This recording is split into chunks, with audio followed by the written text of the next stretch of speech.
Subscribe करें target शिक्षक YouTube channel को और बेल आइकन को प्रेस करें ताकि सभी वीडियो अपडेट्स आपको मिले समय से। हेलो फ्रेंड्स, स्वागत है आप सभी का टारगेट शिक्षक के यूट्यूब प्लेटफॉर्म पर। आज हम डिस्कस करने वाले हैं अपने दूसरे टॉपिक प्रिंसिपल्स ऑफ डेवलपमेंट, विकास के कुछ प्रमुख सिद्धांतों के बारे में। हम लोगों ने पहले लेक्चर में डिस्कस किया था ग्रोथ एंड डेवलपमेंट, वृद्धि और विकास के बारे में। आज हम डिस्कस करेंगे विकास के कुछ प्रमुख सिद्धांत के बारे में। देखिए टॉपिक इंपॉर्टेंस, ये टॉपिक हमें 2 से 3 नंबर दे के जाएगा, जिसमें हम लोग एक लेक्चर ले चुके हैं। आज हमारा दूसरा लेक्चर है जिसमें हम इसको फाइनल रूप देंगे। तो चलिए शुरू करते हैं। तो हम पहले लेक्चर में हम लोगों ने जाना था कि विकास होता क्या है। देखिए विकास जो होता है वो जन्म से मृत्यु तक चलने वाली एक प्रक्रिया होती है जो सतत रूप से चलती रहती है, जिसमें क्रमबद्ध परिवर्तन होते हैं। जो ये परिवर्तन होते हैं वो कुछ विशिष्ट सिद्धांतों को फॉलो करते हुए चलते हैं, इन्हीं को विकास के सिद्धांत कहते हैं। तो आइए डिस्कस करते हैं अपने पहले सिद्धांत के बारे में, जिसे कहते हैं निरंतरता का सिद्धांत, प्रिंसिपल्स ऑफ कंटिन्यूटी। निरंतरता का सिद्धांत क्या कहता है कि विकास जो है वो कभी न रुकने वाली एक प्रक्रिया होती है जो जन्म से लेकर मृत्यु तक चलती रहती है। विकास जो है वो कभी न रुकने वाली प्रक्रिया है जो जन्म से लेकर मृत्यु तक चलती रहती है, अर्थात कंटिन्यू होती है। इसी को यही विकास का निरंतरता का सिद्धांत कहलाता है। देखिए विकास एक सतत प्रक्रिया है जो गर्भ से मृत्यु तक चलती रहती है। ये हमारा निरंतरता का सिद्धांत कहलाता है। हमारा दूसरा सिद्धांत देखते हैं हम लोग, सामान्य से विशिष्ट का सिद्धांत। सामान्य से विशिष्ट, जनरल टू स्पेसिफिक। देखिए सामान्य होता क्या है। इस सिद्धांत के अनुसार बालक जो होता है वो पहले सामान्य कार्य करता है, सामान्य बातों को करता है, उसके बाद वो अपने विशिष्ट कार्यों को करता है।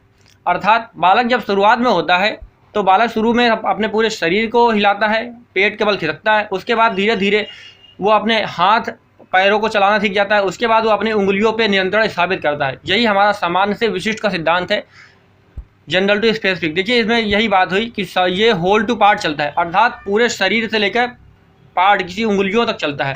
जैसे एग्जाम्पल ग्रुप में इसको समझते हैं कि जैसे बालक जब किसी वस्तु को प्रारंभ में पकड़ने के लिए चलता है तो वो पेट के बल खिसकना सीखता है। उसके बाद धीरे धीरे जब वो आगे बड़ा होता है तो उसे ये समझ में आ जाता है कि हमें पूरा शरीर खिसकाने की आवश्यकता नहीं है, हम सिर्फ अपने हाथों को बढ़ाकर अपने उंगलियों के सहारे इसको पकड़ सकते हैं।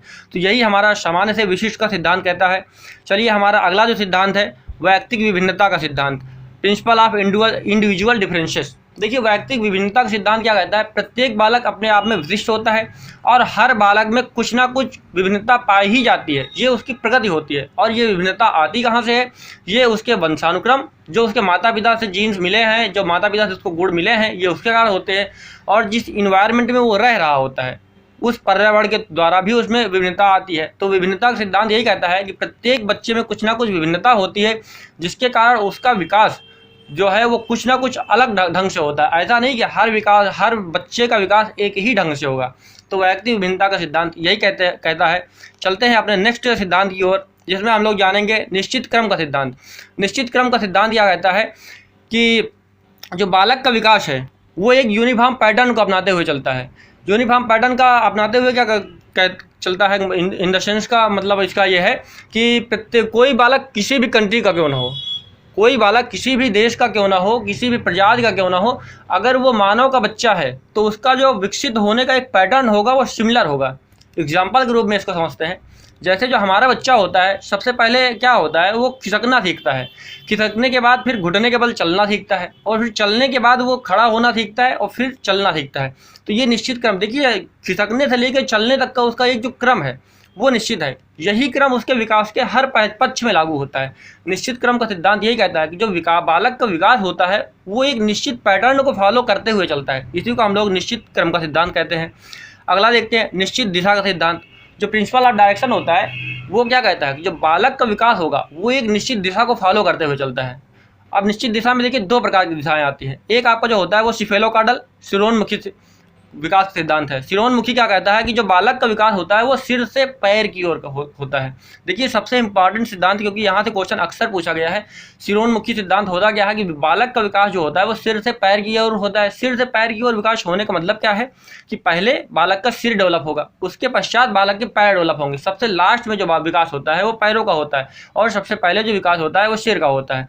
और इसी निश्चित दिशा के सिद्धांत का दूसरा पार्ट जो है जिसको हम लोग कहते हैं प्रॉक्सिमो डिस्टल, मध्य से बाहर की ओर का सिद्धांत। मध्य से बाहर की ओर का सिद्धांत क्या कहता है कि सबसे पहले बालक की जो होती है वो स्पाइनल कार्ड मेरुरज्जु डेवलप होती है, उसके पश्चात जो बालक जो विकास होता है वो बाहरी अंगों तक आता है, अर्थात सेंटर से पेरीफेरी की ओर। यही मध्य से बाहर की ओर सिद्धांत कहता है।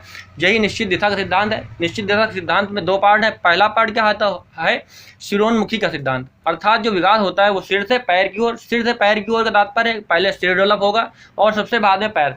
और दूसरा सिद्धांत इसमें है मध्य से बाहर की ओर, जिसे हम लोग जानते हैं प्रॉक्सिमोडिस्टल नाम से। प्रॉक्सिमोडिस्टल क्या होता है, जो विकास होता है वो सेंटर से पेरीफेरी की ओर होता है, केंद्र से बाहर की ओर। सबसे पहले हमारी स्पाइनल कार्ड डेवलप होगी, उसके बाद जो शरीर के अंग अन्य भाग हैं जो बाहर की ओर स्थित होते हैं, जैसे हमारा हाथ है, हमारे पैर हैं, तो ये हमारे डेवलप होना शुरू होते हैं। तो ये मध्य से बाहर की ओर का सिद्धांत कहलाता है। चलिए देखते हैं अपना अगला सिद्धांत, एकीकरण का सिद्धांत।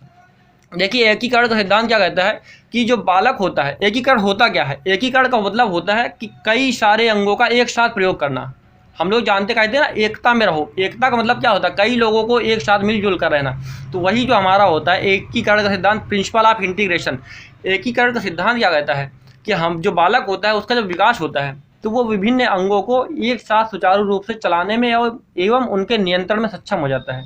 यही बालक का एकीकरण का सिद्धांत होता है। एग्जाम्पल के रूप में समझते हैं, जैसे हम लोग जब साइकिल चलाना सीखते हैं तो हम लोग जब साइकिल चलाते हैं तो हम आगे देख भी रहे होते हैं, हैंडल को अपने हाथों से पकड़ भी रहे होते हैं, पैरों से पैडल को मार भी रहे होते हैं। और जब हम लोग ज़्यादा विकास के अपने चरण में आ जाते हैं तो क्या होता है कि हम लोग पैडल को मार रहे होते हैं लेकिन साइकिल के हैंडल को हाथ से छोड़ के भी चला रहे होते हैं। तो एकीकरण का सिद्धांत देखिए, उस टाइम हम लोग कई कार्य कर रहे होते हैं, आवाज़ को सुन भी रहे होते हैं, आंखों से देख भी रहे होते हैं, पैडल को चला भी रहे होते हैं और हाथ से हैंडल को पकड़ भी रहे होते हैं जिससे साइकिल को मोड़ते हैं। तो मतलब एकीकरण मतलब विभिन्न अंगों का एक साथ समन्वय स्थापित करना है, जिससे हम उन पर नियंत्रण स्थापित कर सके और उनको एक साथ प्रयोग कर सके। यही हमारा एकीकरण का सिद्धांत है। बढ़ते हैं अपने नेक्स्ट सिद्धांत की ओर, परस्पर संबंध का सिद्धांत, प्रिंसिपल ऑफ इंटर रिलेशन। परस्पर संबंध का सिद्धांत क्या कहता है, जो विकास के विभिन्न पक्ष होते हैं, विकास के विभिन्न पक्ष कौन कौन से होते हैं। देखिए संज्ञानात्मक विकास है हमारा नैतिक विकास है, हमारा भाषाई विकास है। ये सभी जो विकास के विभिन्न पक्ष होते हैं वो आपस में जुड़े हुए होते हैं। जुड़े हुए होने का मतलब, अगर हमारा विकास का कोई भी एक पक्ष प्रभावित होता है तो दूसरा पक्ष अपने आप प्रभावित होगा। एग्जाम्पल के रूप में, अगर हमारे विकास में संज्ञानात्मक पक्ष प्रभावित होता है, अगर बालक की मेंटल एबिलिटी उतनी अच्छी डेवलप नहीं हुई, अगर वो बाधित हुई है तो कहीं ना कहीं उसमें नैतिकता की कमी आ जाएगी। उसका जो भाषाई विकास होगा वो अच्छा बोल नहीं पाएगा समाज में, उसका व्यवहार जो है वो व्यवहार अच्छा नहीं होगा, उसका कैरेक्टर अच्छा नहीं होगा। तो ये जो परस्पर संबंध का सिद्धांत क्या कहता है, जो विकास के विभिन्न पक्ष होते हैं वो एक साथ जुड़े हुए होते हैं और अगर एक पक्ष प्रभावित होता है तो दूसरा पक्ष ऑटोमेटिक प्रभावित होता है। ये हमारा परस्पर संबंध का सिद्धांत है। बढ़ते हैं अपने नेक्स्ट सिद्धांत की ओर, जिसमें हम लोग बोलते हैं परिपक्वता और अधिगम का सिद्धांत। देखिए पहले हम लोग इस सिद्धांत से पहले जान लेते हैं परिपक्वता होती क्या है। परिपक्वता का मतलब होता है कि हमारे अंगों का पूर्ण रूप से डेवलप हो जाना। पूर्ण रूप से डेवलप होने का ये मतलब नहीं है कि पूरी तरीके जब तक डेवलप नहीं होंगे तब तक परिपक्वता नहीं आएगी। परिपक्वता का मतलब होता है कि उस हिस्से तक डेवलप हो जाना कि वो अपने कार्य करने में सक्षम हो जाए। ये हमारी परिपक्वता। देखिए जैसे हमारे आंखों की परिपक्वता क्या होती है, जब वो माफ़ करिएगा, हमारे आंखों की परिपक्वता क्या होती है कि जब वो हमारी आंखें देखने में सक्षम हो जाती हैं तो वो हमारी आंखों के लिए परिपक्वता है। हमारे पैरों के लिए परिपक्वता क्या है कि वो हमारे शरीर को साधने में सक्षम हो जाती हैं और वो चलने में हमारे शरीर की सहायता करती हैं, तो वो हमारे पैरों की परिपक्वता होती है। अर्थात आप यही परिपक्वता और अधिगम का सिद्धांत कहता है कि जब बालक किसी चीज़ के लिए परिपक्व हो जाएगा तभी वो उस चीज़ को पढ़ पाएगा। अधिगम का मतलब होता है सीखना, उसको सीख पाएगा। एग्जाम्पल के रूप में, अगर बालक के पैर इतने विकसित हो गए हैं, हाथ इतने विकसित हो गए हैं कि वो विभिन्न कार्यों कर सकता है, पैरों के माध्यम से चलने के पैर इतने विकसित हो गए हैं कि वो चल सकता है, तो ही वो चलना सीख पाएगा, अदरवाइज वो चलना नहीं सीख पाएगा। यही परिपक्वता और अधिगम का सिद्धांत कहता है कि अगर परिपक्व कोई अंग हमारा परिपक्व हो गया है तभी हम उस अंग से संबंधित कार्य को सीख सकते हैं। अगला सिद्धांत जो वंशानुक्रम और वातावरण का सिद्धांत होता है, इन्वायरमेंट एंड हेरिडिटी। देखिए वंशानुक्रम और वातावरण, देखिए वैयक्तिक विभिन्नता के सिद्धांत में भी आपको देखने को मिला था कि वैयक्तिक विभिन्नता होती क्यों, वंशानुक्रम और वातावरण से। तो यही वंशानुक्रम और वातावरण इसलिए कहता है कि जो विकास होता है वो वंशानुक्रम और वातावरण का गुणनफल होता है। हम ये नहीं कह सकते कि कौन ज़्यादा प्रभावी है, हालांकि इसमें काफ़ी लोग विवाद हुआ। कई मनोवैज्ञानिक मानते हैं कि वंशानुक्रम का अधिक महत्व होता है, कई लोग मानते हैं कि वातावरण का अधिक महत्व होता है। इसीलिए एक विवाद हुआ है प्रकृति पोषण विवाद, जिसको हम लोगों ने पहले वीडियो में देखा, अगले वीडियो में हम लोग देखेंगे वंशानुक्रम और वातावरण में। तो वंशानुक्रम और वातावरण का सिद्धांत क्या कहता है कि जो बालक का विकास है वो वंशानुक्रम और वातावरण के द्वारा प्रभावित होता है। यही हमारा वंशानुक्रम और वातावरण का सिद्धांत है। बढ़ते हैं अपने नेक्स्ट सिद्धांत की ओर, चक्रीय विकास का सिद्धांत। देखिए सबसे इंपॉर्टेंट होता है क्योंकि ये इसी सिद्धांत को बोलते हैं स्पाइरल वर्सेस लीनियर। स्पाइरल का मतलब होता क्या है, जो विकास हमारा होता है वो कुछ इस तरह चलता है। ये सर स्प्रिंग, हम लोगों ने स्प्रिंग देखी ना, तो अगर स्प्रिंग खींची तो ऐसे ही बनती है। तो विकास जो होता है वो हमारा वर्तुलाकार या चक्राकार होता है। अर्थात विकास क्या होता है, कभी सीधी रेखा में नहीं चलता। विकास जो है वो ऐसे नहीं चलेगा, ऐसे बिल्कुल नहीं चलेगा। विकास की दर जो होता है वो ऐसे चलता है। विकास बढ़ेगा, बढ़ते हुए भी धीरे धीरे आपको आते हुए यहाँ से घटेगा, घटते हुए फिर थोड़ा सा आपको रुकता हुआ प्रतीत होता है। जब ये रुकता हुआ प्रतीत होता है तो एक्चुअल में जितना पिछला विकास हो गया होता है उसको ये परिपक्वता प्रदान कर रहा होता है। यही हमारा जो होता है ये चक्रीय विकास सिद्धांत कहता है कि विकास जो होता है वो चक्रीय क्रम में चलता है, सर्कुलर मोशन में चलता है, स्पाइरल डेवलपमेंट होता है। ये सीधी रेखा में नहीं चलता है। चक्रीय विकास सिद्धांत यही कहता है।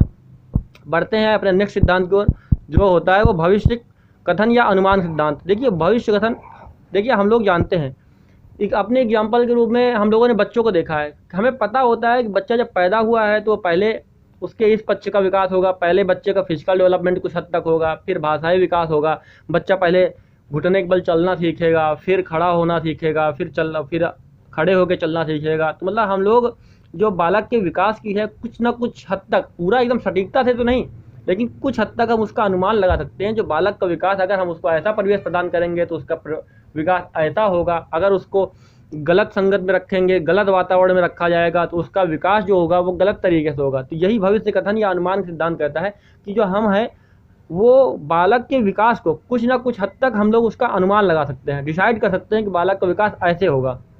तो यही हमारा भविष्य कथन या अनुमान का सिद्धांत कहता है। बढ़ते हैं अपने आज के अंतिम सिद्धांत की ओर, असमान गति का सिद्धांत। जो असमान गति का सिद्धांत कहता है कि देखिए प्रत्येक बच्चे में जो होता है ये कहीं ना कहीं व्यक्तिगत विभिन्नता के सिद्धांत से कोरिलेट होता है। असमान गति का सिद्धांत क्या कहता है कि प्रत्येक बच्चा जो होता है उसका विकास हमेशा एक गति से नहीं होता। वो पहले तीव्र होता है, फिर मंद होता है, फिर तीव्र होता है, वो इस टाइप से चलता है। उसकी गति जो है वो हमेशा समान नहीं होती है। एग्जाम्पल के रूप में जब बालक का विकास होता है वो शैशवावस्था में सबसे तीव्र गति से होता है। उसके बाद जो विकास की दर होती है थोड़ी घट जाती है और फिर किशोरावस्था में विकास तीव्र गति से होता है। तो ये असमान गति का सिद्धांत है कि विकास की जो गति है वो सदैव एक समान नहीं बनी रहती है। यही हमारा असमान गति का सिद्धांत है। तो आइए जो हम लोगों ने अभी तक पढ़ा है, अब हम लोग ये देखेंगे कि सीटेट में यहाँ से किस प्रकार के क्वेश्चन पूछे गए हैं और हम लोगों ने जो पढ़ा है वो हमारे लिए रिलीवेंट है या नहीं है। तो चलिए शुरू करते हैं। हमारा जो पहला क्वेश्चन, ये प्रीवियस ईयर के क्वेश्चन पेपर ही है। तो देखते हैं हमारा जो पहला क्वेश्चन है तो वो क्या कहता है, शरीर के केंद्रीय भाग से परिधियों या अग्रांगों की ओर का विकास दर्शाता है। देखिए सेंट्रल पार्ट से जो होता है वो पेरीफेरीज की ओर, मैंने क्या बताया, सेंट्रल टू पेरीफेरी अर्थात मध्य से बाहर की ओर। प्रैक्सिमोडिस्टल होता क्या है, देखिए एक सेफेलोगार्डल होता है वो सिर से पैर की ओर, तो ये सिर से पैर वाला तो है नहीं, तो ये मध्य से बाहर की ओर। तो ये देखिए हमारा दूसरा ऑप्शन इसमें सही हो जाता है। बाकी विकास के जो सिद्धांत है ये लागू नहीं होते हैं और यह इन पे है भी नहीं। तो हमारा जो सेंट्रल टू पेरीफेरी होता है वो मध्य से बाहर की ओर, अर्थात इसमें प्रैक्सिमोडिस्टल का सिद्धांत है कि जो हमारा विकास परिधियों से अग्रांगों की ओर। चलते हैं अगले क्वेश्चन की ओर। अगला क्वेश्चन हमारा क्या कहता है, हम सभी बुद्धि, प्रेरणा, अभिरुचि आदि में संदर्भ में भिन्न होते हैं। देखिए कहीं ना कहीं हम बता दिए ना कि हम लोग एक दूसरे से भिन्न होते हैं, तो कहीं ना कहीं ये व्यक्तिगत विभिन्नता की बात कर रहा है। तो यह सिद्धांत संबंधित है, देखिए ये व्यक्तिगत विभिन्नता के सिद्धांत से संबंधित है। आ गया बात।